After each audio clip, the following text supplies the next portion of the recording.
the Nerf rival Zeus MXV 1200 blaster. This thing is quite massive for me, but whatever.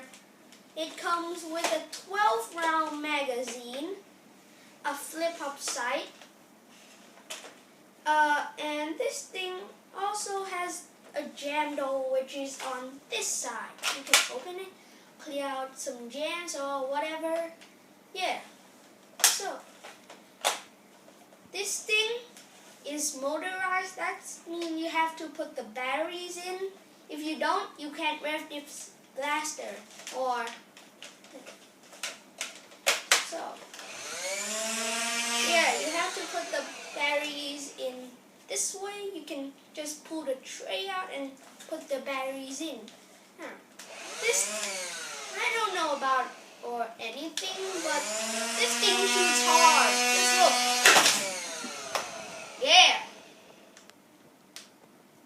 That's a round being fired.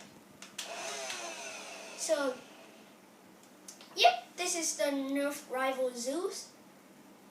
Thank you for watching, and I'll see you on the next episode.